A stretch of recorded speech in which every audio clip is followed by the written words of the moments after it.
میں پناہ مانگتا ہوں اللہ کی شیطان مردود سے۔ شروع اللہ کے نام سے جو بڑا مہربان نہایت رحم والا ہے۔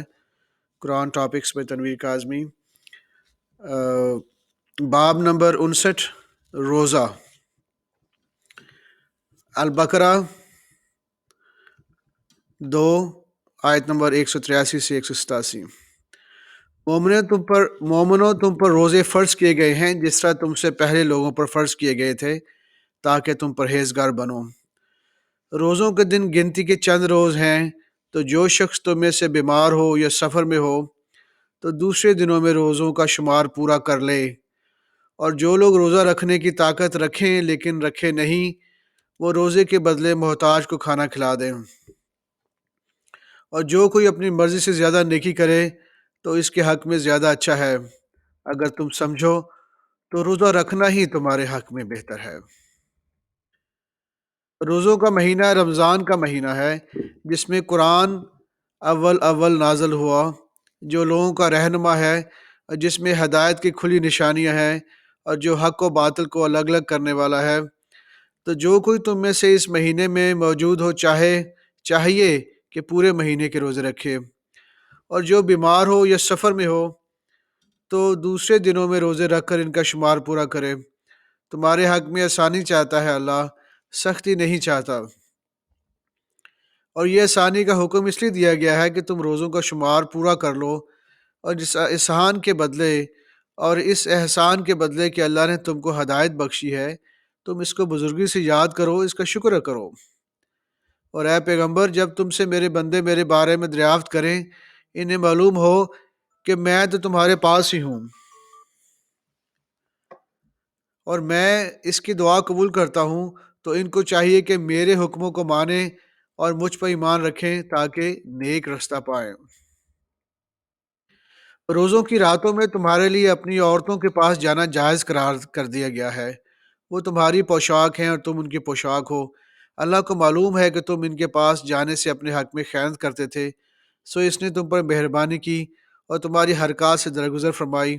تو اب تم کو اختیار ہے کہ ان کے مباشرت کرو، اور اللہ نے جو چیز تمہارے لکھ رکھی ہے یعنی اولاد، اس کو اللہ سے طلب کرو، اور کھاؤ اور پیو یہاں تک کہ صبح کی سفید دھاری رات کی سیاہ دھاری سے الگ نظر آنے لگے، پھر روزہ رکھ کر رات تک پورا کرو۔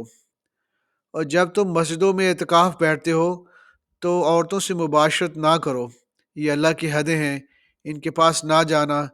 اس طرح اللہ اپنی آیتیں لوگوں کے سمجھانے کے لیے کھول کھول کر بیان کرتا ہے تاکہ وہ پرہیزگار بنے۔ البقرہ سبق 2 آیت نمبر 196 سے 197۔ اور اللہ کی خوشنودی کے لیے حج اور عمرے کو پورا کرو، اور اگر راستے میں روک لیے جاؤ تو جیسی قربانی میسر ہو، اور جب تک قربانی اپنے مقام پر نہ پہنچ جائے سر نہ منڈواؤ۔ اور اگر تم میں سے کوئی بیمار ہو یا اس کے سر میں کسی طرح کی تکلیف ہو تو اگر وہ سر منڈوا لے تو اس کے بدلے روزے رکھے یا صدقہ دے یا قربانی کرے، اور پھر جب تکلیف دور ہو جائے تو تم مطمئن ہو جاؤ۔ تو جو تم میں سے حج کے وقت عمرے سے فائدہ اٹھانا چاہے وہ جیسی قربانی میسر ہو کرے، اور جس کو قربانی نہ ملے وہ 3 روزے ایام حج میں رکھے، 3 روزے ایام حج میں رکھے، اور 7 روزے جب واپس آئے، یہ پورے 10 دن ہوئے۔ یہ حکم اس شخص کے لیے ہے جس کے لیے اہل عیال مکے میں نہ رہتے ہوں، اور وہ اللہ سے ڈرتے رہو اور جان رکھو کہ اللہ سخت عذاب دینے والا ہے۔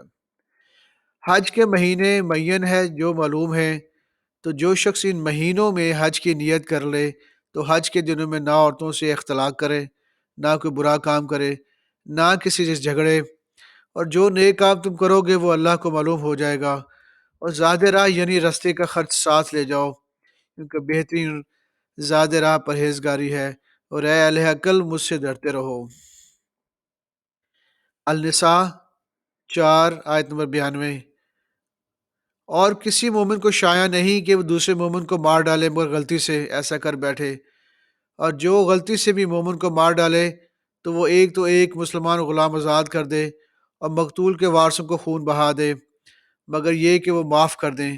اور اگر مقتول تمہارے دشمنوں کی جماعت میں سے ہو، وہ خود مومن ہو، تو صرف ایک مسلمان غلام آزاد کرنا چاہیے، اور اگر مقتول ایسے لوگوں میں سے ہو جن میں سے تمہیں صلح کا عہد ہو تو وارثان مقتول کو خون بہا دینا اور ایک مسلمان غلام آزاد کرنا چاہیے، اور جس کو یہ میسر نہ ہو وہ متواتر 2 مہینے کے روزے رکھے۔